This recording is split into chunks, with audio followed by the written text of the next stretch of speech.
We're live, Chair. Perfect. Thank you, Mark, and welcome, members. Welcome to this strategy and performance meeting. It's good to see everyone. Please, first of all, could I ask for substitutes and apologies for the meeting, Diane? We have been sent no apologies, Chair, and no substitutes today.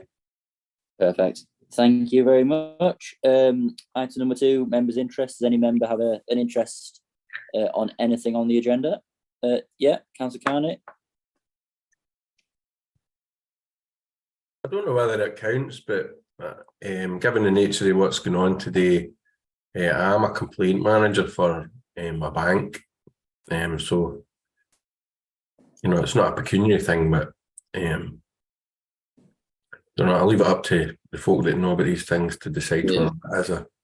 Probably not. If anything, I think it's means that you'll be asking some testing questions when the item comes. So it's probably a good thing in that case. Yeah, I'd agree with that, Chair. I would say it's more to do with your work related rather than Calderdale related. Yeah. But yeah, thank you for nonetheless. Appreciate that. Anything else, members? No, perfect. Item number 3. Yeah, the public are allowed. It's a public meeting.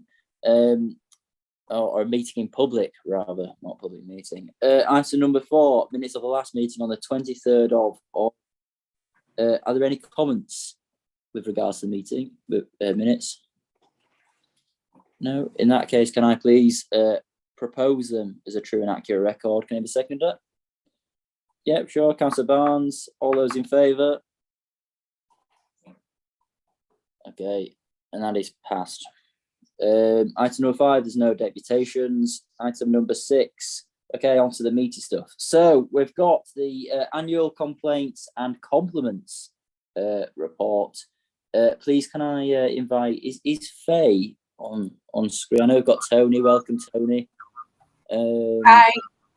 Faye's not with us, Councillor, but I'm representing the team tonight. Absolutely, welcome, Tony. Is there anything you want to take us through before we go on to questions? No, I mean, obviously hopefully you've all had a chance to have a good look through the report. It's a summary of the corporate complaints that we received for last year, with a summary of the LGO update that we also receive annually. A couple of things that are of note is that we have had a slight increase in the number of complaints. The areas of that were it's specifically around children's and young people's and regen and strategy. There's a comment in the report with regards to the SEND complaints and why there's been an increase in that specifically.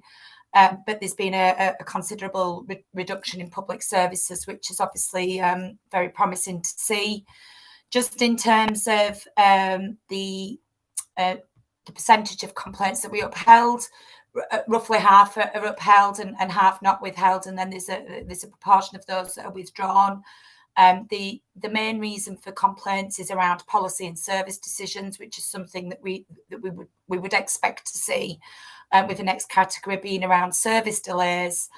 So there is some narrative around that in terms of where those delays have been. Response times, we do try and work to 10 days. That's not a statutory response time at the moment. It's just something that we're at our own internal service level, where we are unable to resolve issues within those timescales. We obviously work with the service and with the customer to look at where there's extensions there. And as you can see, most are resolved within 20 days, with nearly 20% exceeding that. As you can appreciate, some of the complaints that we do receive are rather complex and may involve more than one service or more than one party. So those will take longer to resolve. Just in terms of the LGO analysis, there has been a small increase as opposed to last year. The upheld rate has increased. The it's worth noting that the Ombudsman have changed their own internal policy, and they're much more selective about the complaints that they look at reviewing, and they prioritise those that are in the public's interest. So we would have expected to see an increase in the upheld rate, because they're being much more considerate about what they're actually investigating. There has been some concern over the number of upheld complaints that were where there was some late compliance in terms of when those were remedied. We have since had a meeting with the chair of the LGO at leaders briefing, and it was positive to see that our current performance is much more in line with what we would expect to see, both as our own council and nationally across the country in comparison with other councils. So that was very promising, and obviously we're continuing to work on an action plan to make sure that we maintain that success. And then finally, it's just worth noting the compliments that we've received. Obviously, we encourage all teams to submit compliments to us. We always get a really good amount, which is absolutely brilliant. There's been some really wonderful examples through the year of some of the good work that's been going on, and this is usually when customers have actually gone out of their way to contact us proactively and give us that good feedback. So it's just worth noting as well that we've seen a small increase in compliments for this year. So it's always good to end on a positive. So that's where I'll end my overview. And obviously, if there's any questions, then I'll answer as best I can. Perfect. Thank you very much, Tony. Members, questions? If you'd like to use the raise hand function, as Councillor Barnes has already done. Councillor Barnes, quick off the mark. I learned in adults that if you're not quick off the mark, you can't beat Colin. And even if Hutchinson isn't on the meetings, it's always wise to get your hand up first. Just wanted to beforehand. Obviously, I am chairing a joint review of complaints and whistleblowing. So I think let's just get that out from the start. Whilst it's not a declared interest, I think it is important for members to be aware of that. I just want to have a quick pick on a couple of things. 3.1, which is, I think it's on page 12. It's on page 12 on my PDF anyway. Just wanted to clarify something. One, are we sure that the investigator is instructed to communicate? Do we have procedures in place to check that and make sure that's done? So in other words, if we don't within 10 days, then as those communications going out to the individuals? I'm really sorry, Councillor Barnes. I did lose you for a moment there. I do apologise. Do you want me to jump in, Tony? Please, Sarah, if you heard it. Yeah, so in terms of the complaint system that we use, Councillor Barnes, we have an automated process now where it will automatically tell the investigating officer if they're within 2 days of the response, if they've got up to the date that the response needs to go out, and then it sends reminders about when they've gone beyond that. And we always encourage the people who are investigating complaints to speak directly with the complainant. And if it's looking like the investigation is going to take longer than the 10 days that we'd originally agreed, to negotiate and agree an appropriate timescale with the complainant. Okay, so in that instance, is that why we say the 81.5% of cases were successfully resolved within the specified time frame? Is that why that is? That's right, yeah. Because so it's either the corporate time frame or it's the one that we've agreed is appropriate with the customer. Okay, fine, because obviously that doesn't meet the 10 working days, which is only 41%, so that's fine. Also, would it be handy on 3.1 actually for those numbers, rather than to be absolute, to be actually in percentages? Because actually it will show, for example, it will show that in 2021, we had within 0 to 10 days with 54.7%, 44.4% in 2021-22. and then 41% in the current year, would percentages not be a better reflection rather than absolute numbers? That's me being a pedant, I'm afraid, Sarah. We're happy to take that on board, Councillor Barnes. I think the other point as well, that graph is misleading, because obviously it doesn't, as we pointed out and clarified, it doesn't actually meet the specified time frame. So whilst it is the 0 to 10 days, I think maybe just have another look at that chart, because if we are meeting the specified time frame, then actually 0 to 10, 10 to 20 becomes a bit of a moving goalpost. It does, Yeah. and you're absolutely right. I think the important thing for us is that any complaints that come in, that we take them seriously, that they're investigated thoroughly, and that a response is sent back that meets the customer's needs, the complainant's needs. And in some ways, the timescales are just really an administrative measure to make sure that we're doing things within a reasonable timescale. But we can present that data in a different way that makes it more meaningful. Certainly, thank you for that. Okay, and I have one thing at the moment, 6.4, which is performance comparison, which is compares us with neighbouring West Yorkshire authorities in terms of investigations and percentage upheld. Once again, these are absolute numbers, and actually, Kirklees, which is a larger council than us, gets 16. Wakefield, which is largest, gets 14.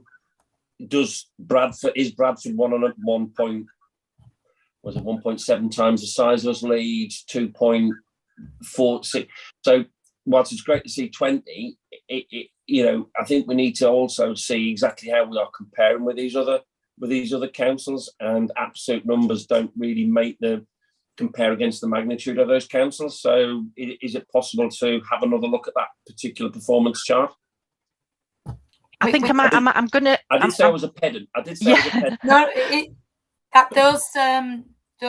the data that we've sourced that from is just being lifted directly out of the actual LGO report, Councillor Barnes. There'll be a lot more detail within that report that we can certainly share with you, or summarise in a different way for you and present it differently, because I take on board what you're saying. I'm not actually asking for that data, Tony. I'm just saying this is a question to you for next year, and Sarah, for next year, is look at it, and in a sense it's useful, but whether it's meaningful or not on just in this complete and in its simple format. So I'm not asking you to produce a report 25 pages long. Please do not produce a report that's 25 pages long. It needs to be a meaningful report, and the data in it needs to be meaningful. And that's what I'm saying, is if you're just going to put absolute figures like that, they have to have some form of context. It's a challenge, is that one, really, for us, Councillor Barnes. And I think just to come back to you a little bit on that one, because there are lots of different comparators for us with our neighbouring authorities. Some of that is around what size of our population is, but it's also about what services we provide. It's how good we are at providing services. It's how much contact we get from customers. So we could measure it against lots of different things. So I guess the simplest way is for us to say we've had 20 complaints that the LGO have investigated, because otherwise we could be accused. Yeah, we could be accused of providing you with the stats that we want you to see. Yeah, and then I'll be asking you the question. Other question. You would. What I'm just that's what I'm just saying is that just to put some fun context around it rather than just numbers is what I'm asking for. All right. Okay. Thank you, Chair. Perfect. Yeah. Thank you very much, Councillor Barnes. Councillor Thornburg. Thank you, Chair. I'm just looking at the overview of Ombudsman complaints, because it sort of identifies it just regarding education and children's services. I was probably on 6.1. It's pretty high compared to the rest of the graph at 16. But is there a lot of these cases where there's complaints such as it within the education and children's services out of the sort of council's control as such? With these academies and everything else. Am I correct? Or I'm talking Tosh. I mean, there's the children's services one and the education one is, I think we're going back to the particularly the send issue here as cropped up, but I think the it would be better for Julie to comment on that. I know the children's report is going to scrutiny on the 8th of November, and I think that there's certainly going to be a lot more detail around what some of these issues are. I appreciate this is the corporate side, but it is mainly around those send increases that we've seen. And if I could just provide just some reassurance there, Councillor Thornbury, in terms of the complaints that we investigate and that we would be held responsible for, they are only things that are within our gift. So anything that's in relation to an academy would be a complaint that the academy would deal with themselves and not the authority. Yeah, it's just who you chair, that we, you know, with these different trusts and academies, you know, everybody, if there's a problem, they always come to the council, and you know that's why I asked that question: is the differential between the complaints with education, where it's out of control of the council, and within the council's remit. So no, that's okay. Thank you. Thank you. Perfect. Thank you, Councillor Thornbury. Councillor Kearney. Thanks, Chair. I had a couple of questions already, but there's one sort of came to mind in the back of one that Councillor Barnes asked. So, like, in the bank, I mean, I work in banking complaints, so that's quite a bit. It'll be hard for me not to compare what I read with what happens there. But in the banking industry, like complaints get, like number of complaints get put into a metric that puts all the banks on a, you know, an even keel. So they would say it's the number of complaints per 1,000 accounts. So you know, the quick Google, for example, and there's a Times article that's got I don't know, like it was Nation, yeah, it was like 3.7 plus accounts per 1,000 accounts for Nationwide or something at a given time. So if in that report we are comparing ourselves to neighbouring authorities, and we quite often compare ourselves to authorities that are similar to us in, you know, in structure or makeup or whatever. It was a bit worth us looking at, you know, like saying that we've had X number of complaints per 1,000 residents or something, and then asking, and if we ask for data from neighbouring or similar authorities, get it in a way that we could convert it into that, so that we can see, you know, like how we compare, you know, how we compare with them. Do you want me to pause with that one, or fire into my next question? I think if you mention your next question as well, so we can keep the flow. Right, okay. I've put one of those little yellow things on my. I just need to find it.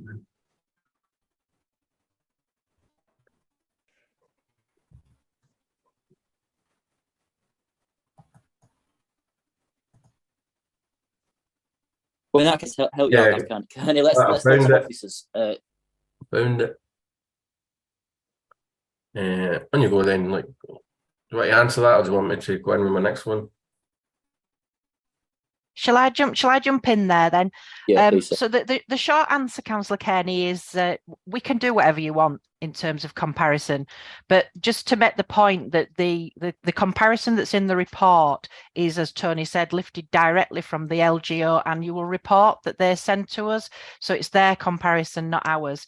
But if you would find it helpful to understand more generally for us as a council, how many complaints we get compared to, as you've said, the number of the population, but also I think it's important to give you some idea about the number of contacts, the number of transactions as an authority that we do, because if you start to break it down to that level, then you'll see that the number of complaints is very, very small in comparison to how many touch points our residents have with us as a council. Yeah, that's useful. Thanks very much. So the other one, it was like, I thought it was really good that 6 of the examples of complaints received that were in the report, that 4 of them are ones that were taken from, the ones that went to the Ombudsman.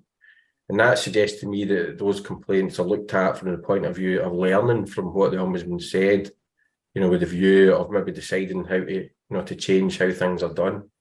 So is there anything more that you can tell me about the learning process that's provoked by, like these outcomes coming to us from that third party?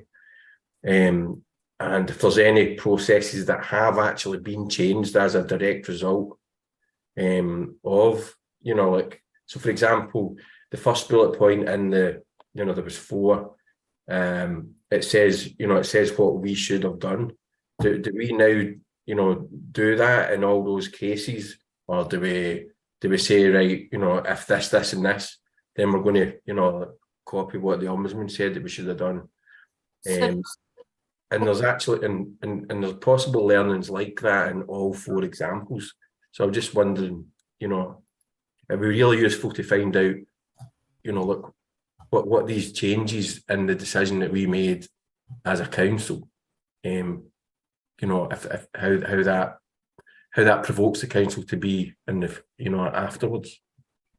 So just in terms of the process, clearly when the LGO make their decision and we agree that with them, and there's then they'll then discuss remedies with us if there's any financial compensation, but just as importantly, they'll make sure that we have presented back to them and along with the service, the learning that we're going to take away from that experience when that's going to be implemented. And that can be anything from just, broad training for the team, an email out reminding the team of a process. It might be a whole process change. It depends. It depends entirely on what the LGO are recommending and what we've agreed with them. Part of that process is giving the opportunity for the service to say, actually, that's unrealistic, or can we compromise on this? But that's a continuous process, and the LGO are very clear that unless we're learning from these complaints, that actually there's very little point in the whole process whatsoever. So yes, there is that learning is a very that's something that has to be addressed, has to be completed. We have to write back to the LGO to confirm that it's been completed, whatever that may have been. Clearly, if it's a big process change, that may take time to implement and change. But usually it's much smaller things, such as specific training requirements and that type of thing. Making sure that we're honest and transparent with customers about setting their expectations and not promising that we'll do something in 2 weeks when realistically it's going to take 4 weeks, and sort of really doing that in that internal monologue with ourselves and making sure that we're listening to the LGO at the same time being realistic of what we can implement. So there's a lot excluded from this report. There's a lot of other things that go on that obviously are specific to services, and I can share more information if required, but I can reassure you that that is the most important part of this whole process. It's probably worth just mentioning at this point as well that the LGO are actually currently consulting with all authorities on a new code that's going to become statutory from April next year, and as part of that, some of the things that we're currently doing will need to change. There's a much more emphasis on, being scrutinised, the learning things. So there's quite a lot coming that is going to be really, really good in terms of making things transparent and making us more accountable for things. And again, highlighting that learning from these customer experiences, good and bad. Yeah. That's cool. Can I just quickly follow up? Cheers, is that right? Yeah. So I suppose that's good to hear then. So for example, if we get this, when I take it this is an annual report, so it'd be really good if the examples that we got like maybe went on. So, for example, the first bullet point that says that the recommendation that the organisation carry out a thorough assessment of the customer's needs and put in place a comprehensive care plan that sets out. So it'd have been really good if it's a set, followed up with that and said, and as a result, we are now doing this for everyone that's in the same scenario, and then that would then demonstrate, because I'm sure that we are not the only ones that will look at this report. So it would demonstrate to any reader of that report, look, Calderdale Council, they really take what the Ombudsman tells them really seriously. And look, they've even changed how they do things on the back. I think that's a very fair point, and I think there's an assumption being made that when we've put that those recommendations have been made by the LGO, they will have been implemented and completed. It's not something that we can pick and choose. If we've agreed with the LGO that that's what we're going to be doing, that's what we're going to be doing. There's also many examples of where the complaints don't even reach the LGO, but actually as a service, they've still got to learn from complaints and look at where improvements and do some root cause analysis to make sure that these things are prevented from happening again. So, but you're right, we shouldn't just assume that everybody knows that, and it's worth clarifying because it's a very valid and important point. Yeah, so thank you. That's great. Thanks very much. Thank you. Perfect. Thank you very much, Councillor Sutherland. Thank you, Chair. First, it was really nice to see the compliments and the positives in there. Before I dive into the complaint section, like every other councillor, because that's the bit that stimulates conversation, isn't it? I'm sure there's a lot of reasons why we might have failings around human error, people not following process, people not following policy. But I think fundamentally a lot of these issues will come about because we've got too few people trying to do too many roles. So to pick up on one of the complaints that was upheld in terms of planning, a while ago we might have had a dedicated person whose role would have been specifically to deal with issues like that. And I'm sure nobody here would be surprised to see the amount of complaints that have come in about planning, because I'm sure as councillors we probably all individually had complaints, gripes, or some issue being raised by constituents during the period of time when it was really struggling for staffing. So I suppose my question is, and I don't know if this is about reactive or about preventative or about whether it's how we think about when we do budgets, but so often we've viewed things in terms of statutory services that we must protect at all costs, and then the other stuff that might be the do nice sort of things, which we've saved as best we can but have often faced the cuts. But some of the things that are in here, particularly under the examples that were listed, so there's the planning one, for example, or there's the issue around antisocial behaviour, where probably a lot of the resources that teams would have had in the past to be able to address those issues aren't there. Is there something about us needing to address our processes so they reflect the reality of the financial resource of a team? Or is there something about us assessing what statutory duties we have that fall within non-statutory teams, if you understand what I'm trying to say there, to ensure that those duties are protected and don't fall by the wayside when any sort of cuts or savings come in? Thank you. I'll pick that one up, Councillor Robinson, if that's okay. I think that's a political debate, and I think that's something that will certainly be picked up as part of the budget process this year, as it is most years. Looking at, as an authority, can we afford to continue to do the, as you described them, nice to have services, or do we need to focus our resources and our budgets on the statutory services and make sure that we deliver those well? But I would say that's a political consideration. Anything more, Councillor Sutherland?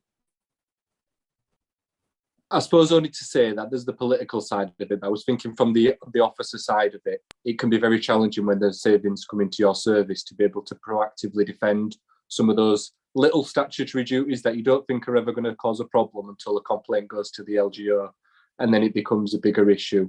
And just about how organisationally we might do that. But I don't think that's all on you really, Sarah. That's probably a much wider organisational point. Good, thank you very much. Just a quick question from myself, just a different dynamic. It is many of the complaints will involve individuals, staff members, for example. And obviously, I highly suspect that when an investigation, an internal investigation takes place, I highly suspect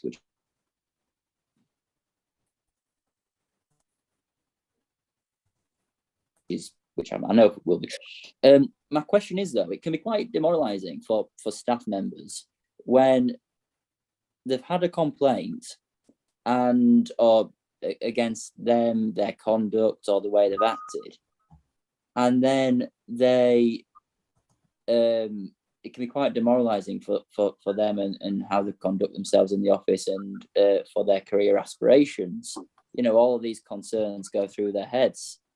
So I'm just wondering, really, what kind of, is that at the forefront of your mind when the council are investigating complaints, like the welfare of actually the council officers who are accused of something, essentially, is that at the forefront of your mind? What are your policies in place sort of to cater for that as well? Because obviously, complaints do have effects on people. Sometimes some of those effects are good because sometimes you think, I can do things a bit differently. But then also sometimes they're also quite negative as well. So I was just wondering about delving a bit more on that human side. Yeah, I think you're absolutely right, Councillor Robinson. I think it's fair to say and accepted that the vast majority of the staff that work at Calderdale Council come here to do a good job and to provide great services to the people of Calderdale. But we do get things wrong sometimes. Generally, the complaints that we receive are not about individuals, though. I think in the stats that we've got, only 24 related to staff attitude, and hardly any of those were actually upheld on investigation. So in terms of the impact on staff, it's minimal. Clearly, where there's learning for an individual, we'll make sure that that's put into place. We'll work with the managers of that service to make sure that they've got the training around any technical knowledge that they need, or also whether it's skills that they need in terms of customer focus and things like that. So yes, all of that will be in place, because that means that we're building up our workforce to be better able to deal with the challenges that might come to them as part of the services that they deliver. I think I've made Councillor Robinson freeze. Nope. Sorry, I think my internet is fragile today. Did you manage to hear what I said? Is that okay? Yeah, I heard. I think I heard about 75% of it.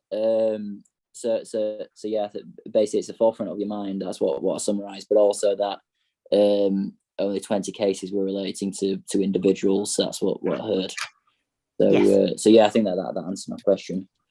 But yeah, in that case, if there are no more questions, I want to thank Tony and Sarah for coming and presenting. I think we've also got the next item as well, coincidentally, on the Customer Experience Framework Adoption Report. So in that case, I've got Tony down to take the lead and present. Is that correct? Yeah, that's correct. Yeah, perfect. Over to you, Tony. Hope you're not fed up of listening to me. I'll just keep it brief because, again, you've all obviously had a copy of the report. So you may or may not remember, because it seems like a long time ago now, but back in April, there was a customer experience framework agreed. It was approved by Cabinet in March and it was implemented in April. And we've got an overarching goal as an organisation of getting it right first time, every time. And basically, the key points of the framework are making sure that we've got things in place, like a good shared understanding of what good customer experience feels like, consistently good standards of service delivery, communicating to customers the standards they should anticipate when engaging with us. And the proposal is that it's a widespread adoption of this framework across the entire council, incorporating it into core functions and processes. And it's not just something that customer service teams are expected to deliver because they've got customer service in their title. It is applicable to the whole organisation, and it also has a customer promise in there that's basically reinforcing the council's commitment to be a place defined by kindness, where we're prioritising customers. So just in terms of a little bit of an update, there's been various actions completed so far. There's been some really positive progress, even in just a short space of 6 months. So just in terms of complaints and compliments, we've obviously had the annual report, but what I didn't include in that is that we've made, we've got a new streamlined website, which makes it much easier for customers to access and outline their complaints comprehensively. So we're getting all the information that we need from the customer to be able to deal with that feedback at the very first point of contact. We've now got some options where customers can express a dissatisfaction or provide feedback around a service or an experience that they've had with us, rather than having to put in a big formal complaint that needs an investigating officer assigned to it, etc. So we can really get to those issues proactively. And it was also an opportunity to revise the joint working policy for where we've got multiple organisations involved. Some other things that we've been able to do, we've integrated it into the recruitment process. We've got an enhanced training package. We've updated e-learning. It's now in the Welcome to Calderdale session, so they're hearing from the Chief Exec about the importance of the customer experience and how everybody is responsible for it. We've done some workshops and training sessions to raise awareness. Those have been adapted to service-specific requirements, and we've worked with various services around issues and things that we can improve on. And we've done some work on the website in terms of making it comply much better with the legal accessibility requirements. We're still obviously working on digital, because that is still a really important strategy for us, and we do still want to make sure that if customers are choosing to transact with us digitally, that they're getting the very best experience. We've done a lot of external engagement, so we've started developing some customer satisfaction surveys. So they're being used by the customer access teams at the moment. We're getting some really good feedback through those, and simultaneously feedback where experiences may not have been as good as we would have liked, but things that we can take forward and learn from. So that's been really positive. We've shared the framework with partners such as the Citizens Advice Service, so that they're aware of our standards. We've collaborated with various groups such as the Disability Partnership, just in terms of the accessibility side. And we've started offering some flexible options for customers based on the feedback. So an example of that would be, meeting with customers outside office hours and just being more flexible there. We've made some good improvements in terms of the customer surveys, 90% satisfaction rating with regards to staff knowledge and attitude. We've seen a reduction in avoidable contact received by, particularly across the customer first team. So that's obviously the type of contact where we'd see customers chasing us for things, chasing updates, not receiving emails or callbacks. We've seen an improvement there. The number of online transactions has increased, and the number of customers contacting us by phone has reduced. And customer first's call answering rate is really on track to achieve their 80% service level this year, which is the first time in a couple of years. So that's a really positive progress. There's some next steps. We've got some further training and guidance that will develop as needed. Things like getting leading by example, so DMTs and leadership teams to prioritise customer focus in their meetings. We're looking at delivering the satisfaction survey across all services so that they can self-monitor. and we'll be doing an annual customer satisfaction survey that we can use in future years to actually benchmark ourselves, as well as gathering insights for improvement. So those are sort of like the imminent next steps. Obviously, it's a 2-year framework, so there'll be other things, but those are the things that we're really focusing on next. So that's the key highlights from that report. Perfect. Councillor Sutherland. Thank you, Chair. I know that you talk about, again, the drive to digital. So I just wanted to pick up on what digital sort of innovations we might be looking at, and particularly whether we might be looking at the use of AI to enable us to deal with perhaps more complex problems. So the current online functionality, I mean, to be honest, I still think online is probably the best course of action for most people, even those who call. Actually, if they were more aware of the digital options, I think they'd actually get a response a bit quicker. But we do have the chatbots, which are often rather process-based, and I can find that those can be less accessible to people because you almost need to know how to speak the language of navigating certain things digitally. And we've seen a lot of innovation in AI chat-based conversational approaches, which I think are more accessible for people digitally, especially if the problem is a bit more complex than something that's a really sort of simple, basic issue like bins not being collected. I just wonder whether we've got any plans in place to introduce anything like that into our digital functions.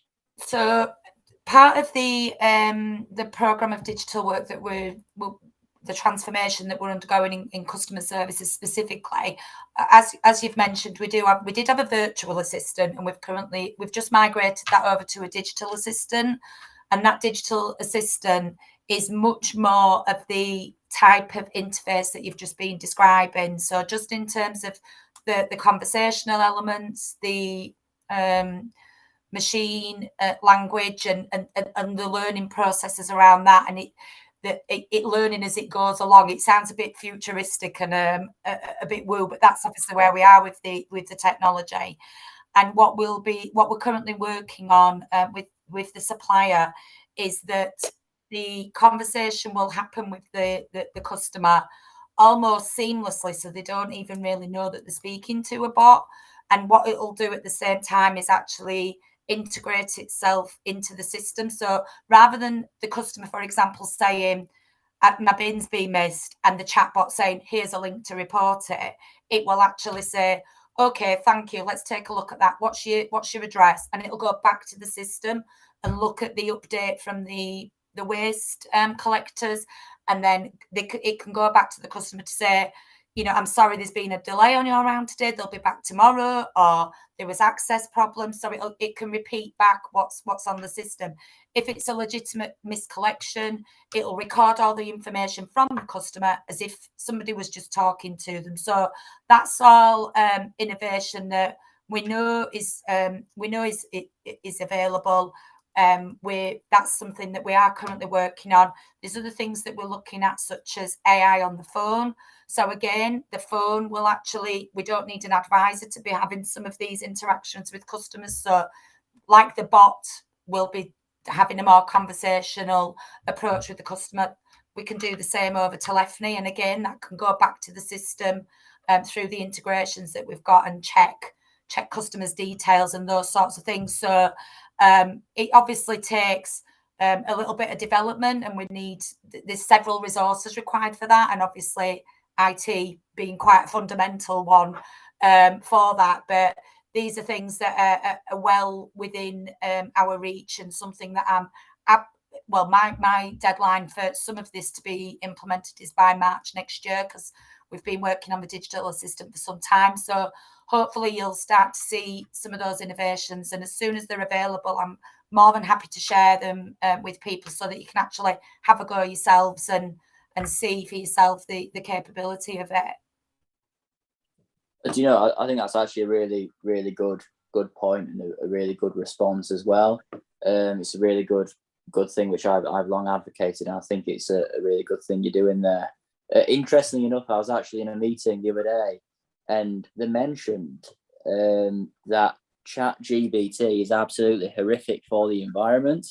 And it's an angle which I didn't actually think about, but it's to do with all this green code phenomenon and the fact that ChatGPT requires so many layers of code, and the amount of processing power to actually power it is absolutely ginormous. So I thought it was a really interesting angle to the debate, which I actually hadn't thought about. So, but on that note, Councillor Barnes. Thank you, Chair. I think going back to the point that Tony made, and linking to my second point, is that I can't remember whether it was Sarah or yourself. I think it was Sarah, when one of the emails that was sent out to a resident was just a cut and paste from an internal email. So we just need to be, and this leads to what I'm going to say is that everybody, and Tony is fully aware of this because I've corresponded and we've spoken about this, everybody in the council needs to be aware of their role.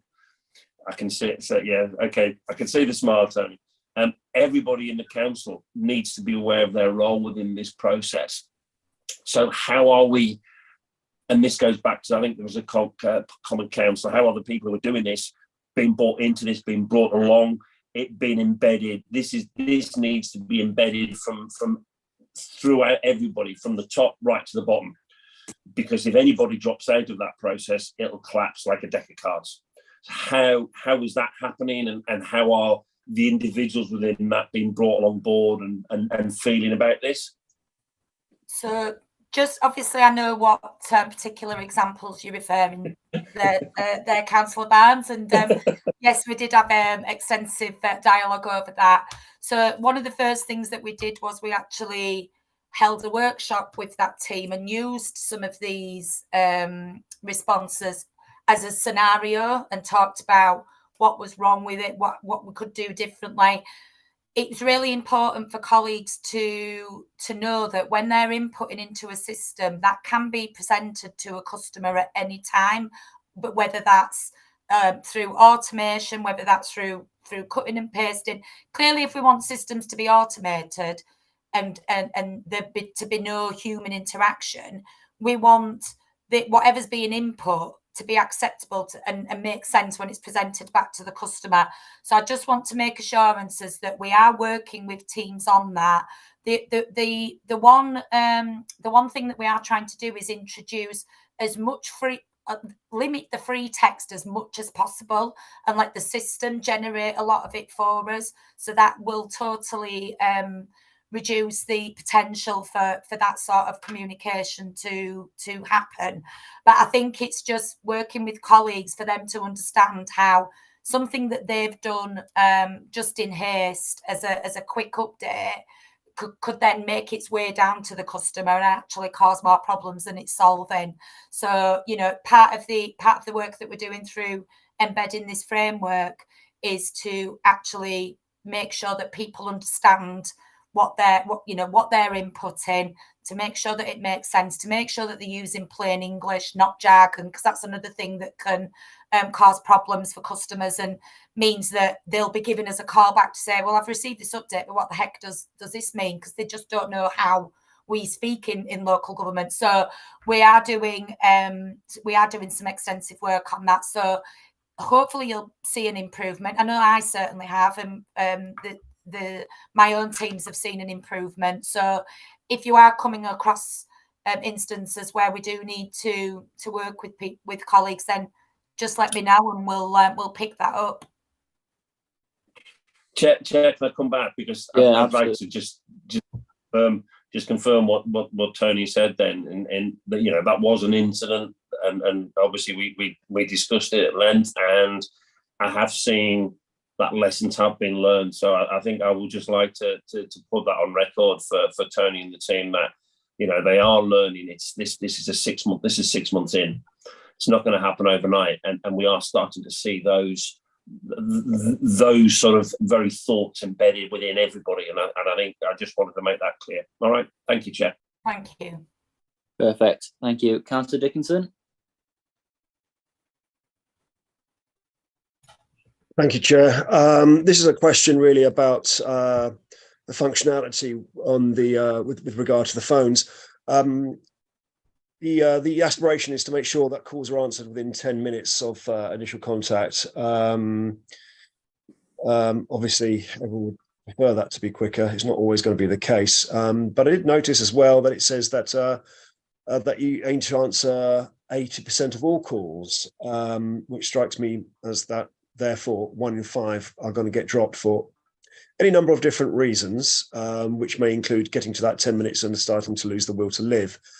A lot of services that I use offer the opportunity, and I don't know whether this is a functionality that is already existing within the council, whether it's something that could be introduced relatively easily, is a ringback service, so that you can press, I don't know, so the star button, and it would record your telephone details and give you a call back at some point, with a from a customer service representative, because it strikes me that not everyone's got 10 minutes to call the council and wait for the call to be answered.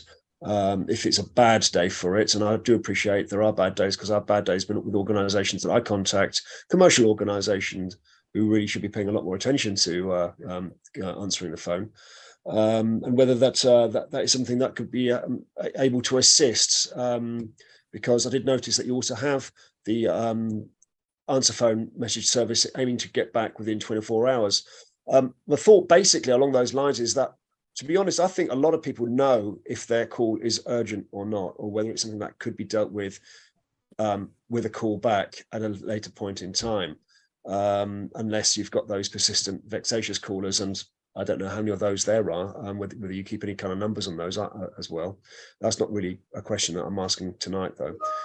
Just wanted to hear your feedback and thoughts on that notion of the fact that 1 in 5 calls not being answered seems quite high to me, and also whether there's an opportunity for people to be offered a ring back. Thank you. No problem. I mean, just in terms of the I'll just address call wait time. So in customer first specifically, because that's where I'm getting the measure for the 80%. But you'll notice in the report that I have made reference to the fact that customer first only handle 50% of the overall contact coming into the council. It's the front door to the council, but many teams receive their own contact. So out of the contact that customer first receive, our current average wait time for customers is about 6 minutes, which is pretty good. We don't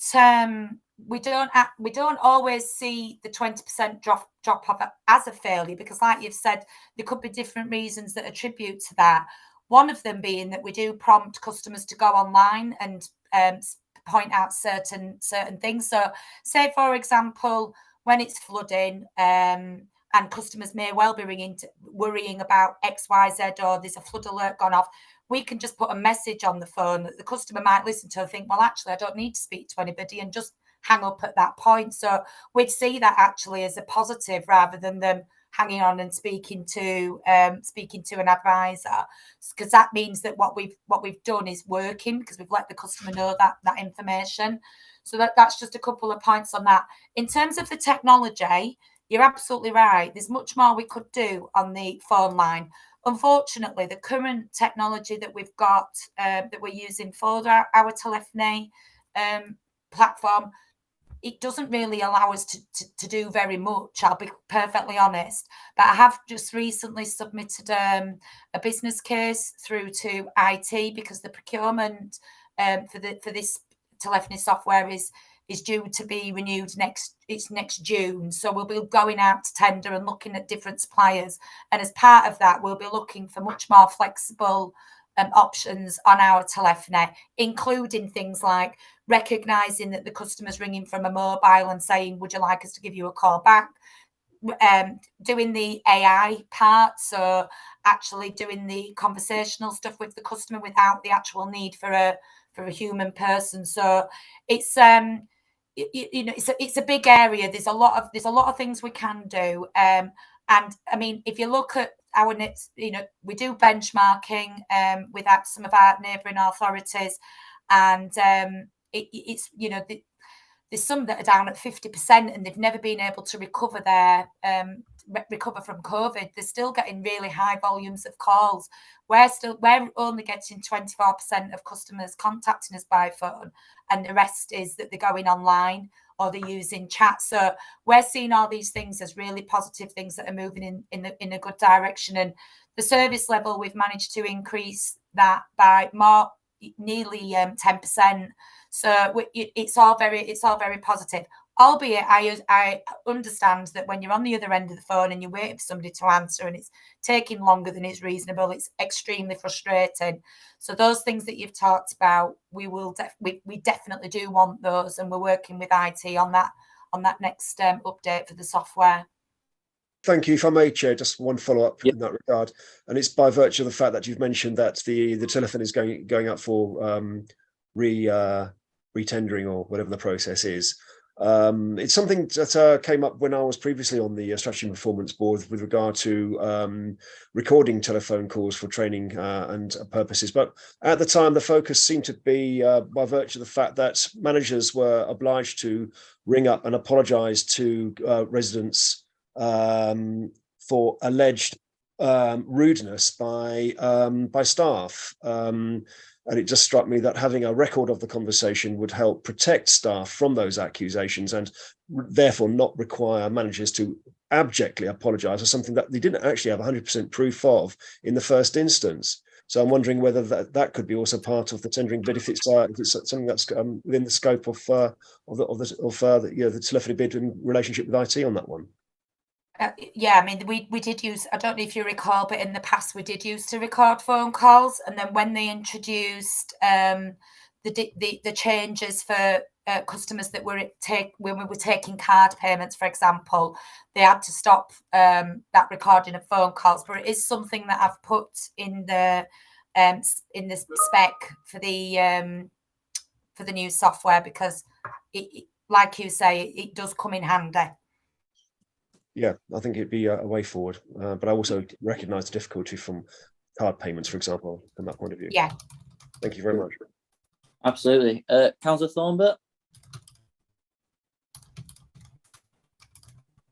Thank you, Chair. It's just to follow on from Councillor Dickinson's comments regarding telephone calls.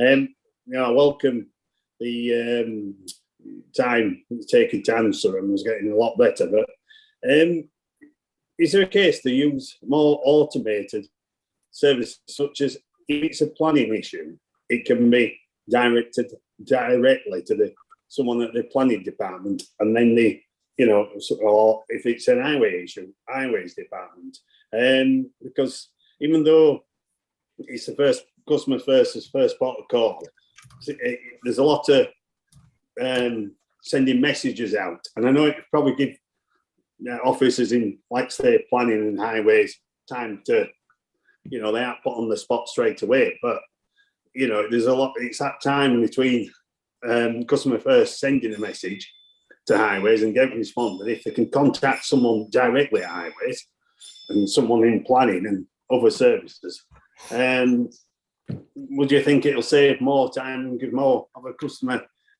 service experience to the customer? I'll pick that one up if it's okay, Councillor Robinson. Yeah, absolutely. The processes that we have in place at the moment, Councillor Thornborough, are in terms of the general inquiries coming directly through customer first, and that's to allow us to be able to answer as many questions at first point of contact as possible.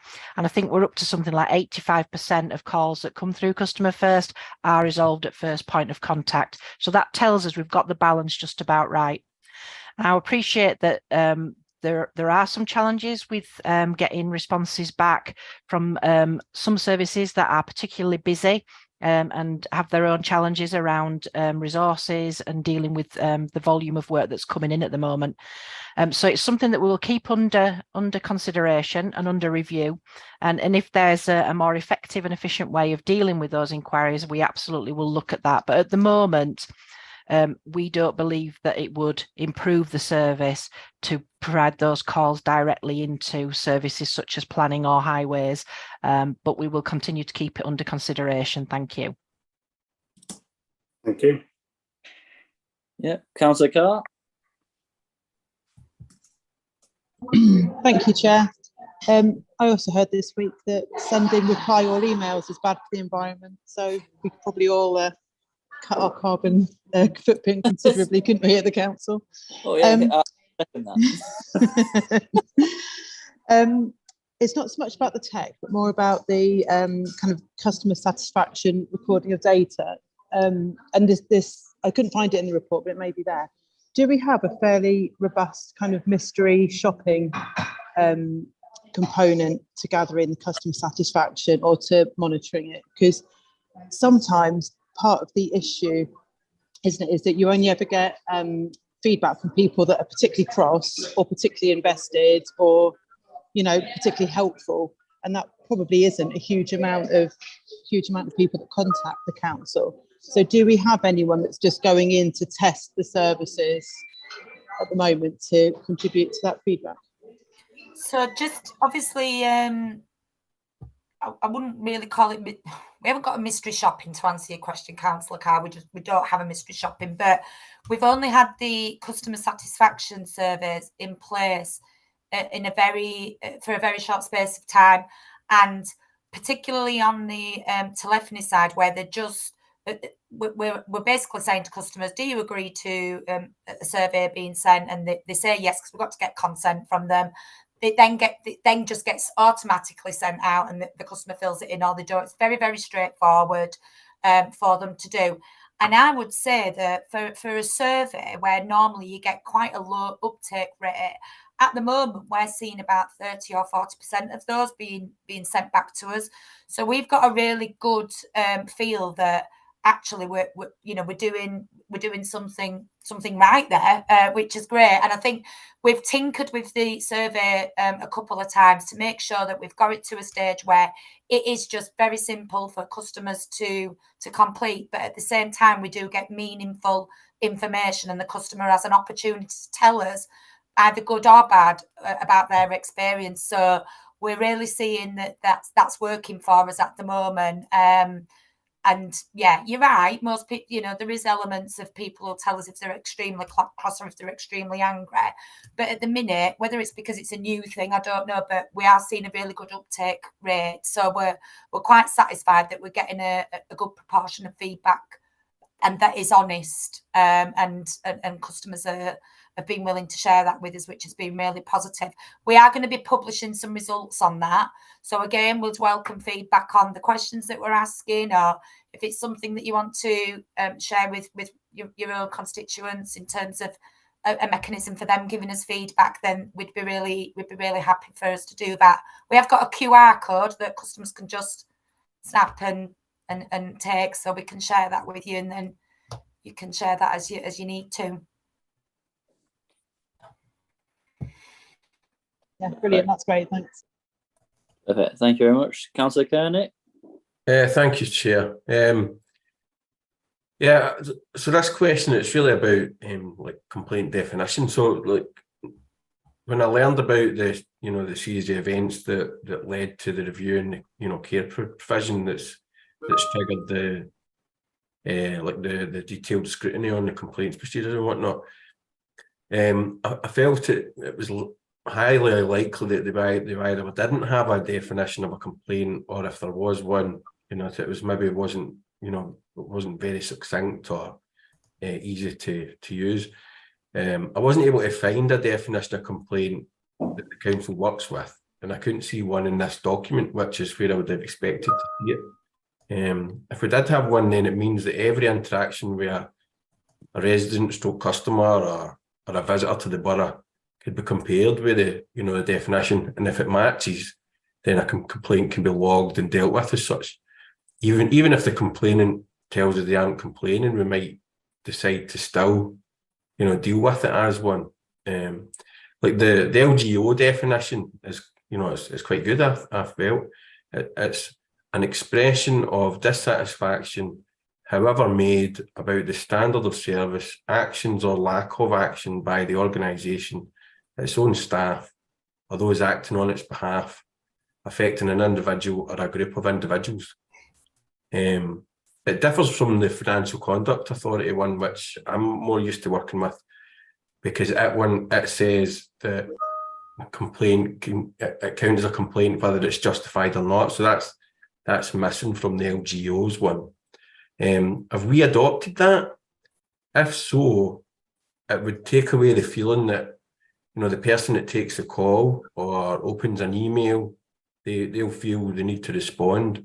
If it fits the definition of complaint, it can be logged, and an experienced complaints officer could pick up where the previous one left off. And then, like Ms. Kershaw talked about the bot that's on the chat, and there was a good example there. You know, my bins haven't been emptied. I mean, that's the example where it gets used quite a lot. But that would meet that definition for me. So is the bot set up so that if it detects a complaint, that it logs one, and then it goes into the complaints procedure to get looked at and responded to? Can I jump in on this absolutely. one? Just to pick up on the last point first, Councillor Kearney, we wouldn't consider somebody reporting a missed bin as a complaint. We would consider that as a service request. Clearly, if somebody reports a bin that's been missed numerous times, then absolutely we would look at it as a complaint on their behalf. But things like reporting a street light that's out, a pothole that needs filling, or a missed bin, those are all service requests, and our staff within Customer First are trained to deal with them as such. But certainly if somebody comes back to us and says, you know, I reported my missed bin last week, you said they were going to come back for it today, they've not been back for it, I'm not happy about it, then we would look at initially trying to resolve that for them directly with the service. But if they weren't happy with that, or we could see that they weren't getting anywhere with that, then we would log a complaint for them. They don't have to say, I want to complain, but certainly, you know, if they do use those words, then we would log it formally. In terms of the learning that's come out of the review that's been done, that you mentioned at the beginning of your question, as part of our review of the complaint service, Tony and I have watched back the scrutiny meetings that have taken place, and we've looked at the recommendations that were made, and we've implemented a number of changes to the way that we manage the complaint service based on that. So making it easier for people to submit concerns, making it easier for them to raise issues that are not necessarily a complaint, but it's something that if the service can see that, you know, 4, 5, 6, 7 people have raised the same concern about something, that the service can see that that's something that they need to then look at, that it's an area of concern, and they're not relying solely on formal complaints. But we certainly, Tony and I have got a meeting with yourself and Councillor Barnes tomorrow, and I think we can certainly update you more around the work that we're going to be doing there. Okay, yeah, just a quick follow-up. So does that mean that we don't have a working definition of a complaint then? The working definition is the one from the LGO, as you've that you read out. That's our definition, and it's one that will become mandatory for all local authorities as part of the introduction of the new code that Tony talked about earlier. Okay, because I mean, again, like in your answer, you'd sort of said about such and such as a request for service, but the definition says it's an expression of dissatisfaction about the standard of service, actions or lack of action.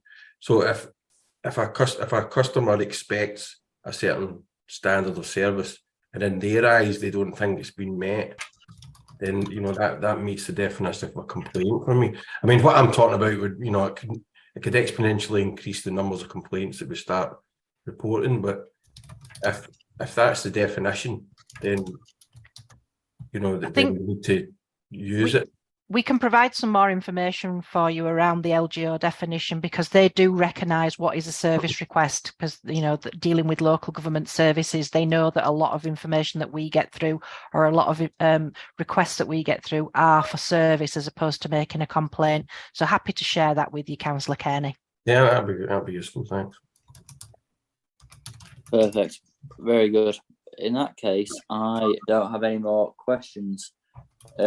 So unless there's anything else, Fessling? Nope. In that case, I would like to thank Tony and Sarah for an absolute stellar performance tonight. I know it's been, 2 items back to back is always a difficult ask. But thank you very much for everything. Thank you for attending and being so, providing us with such great responses as well. So thank you very much. Thanks very much.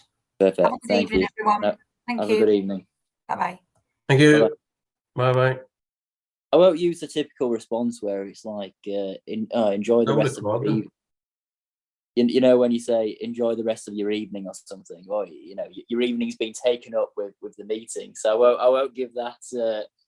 It's like when you've been working till 8 o'clock at night, and then enjoy the rest of your night. I won't give that response. Okay then. In that case, the work program. Mike or Ben? I'm happy to pick that up, Councillor Robinson. Absolutely. Before we discuss the work programme, can I just draw members' attention to the budget seminar, which I believe you're going to be leading on, Councillor Robinson, on the 12th of December. Members will have had an invite for that. It's face-to-face at the Town Hall. Becky McIntyre, the new Director of Resource and Transformation, is going to run a workshop and explain how the budget works, and with a view to then doing a follow-up session once the budget has actually started to be set. And it'd be grateful if members could respond to that invitation, and if they haven't got it, if they let me know and I will re-forward it to them. In terms of the work programme, if members have anything that they wish to add to the work programme, please let me know and I will look to put that on. I'm aware that you're looking to put on an item, Councillor Kearney, and I'll liaise with you offline about that tomorrow, if that's okay with you.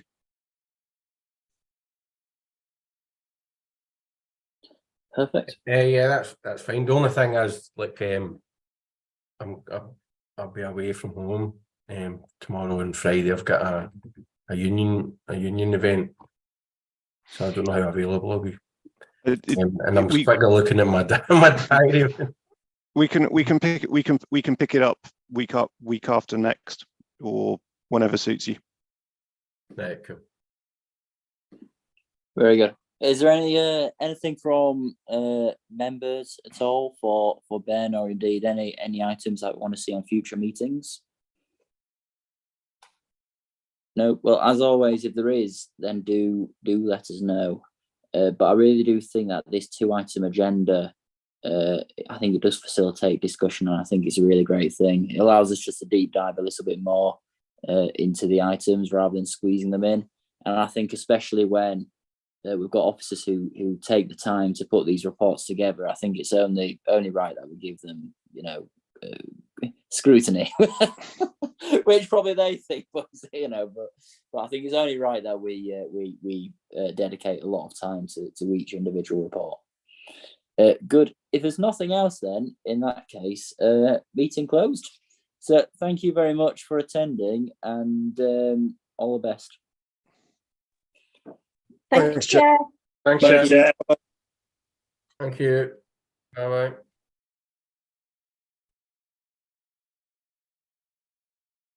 Ben, before you go, could I just have you for a moment? Yep.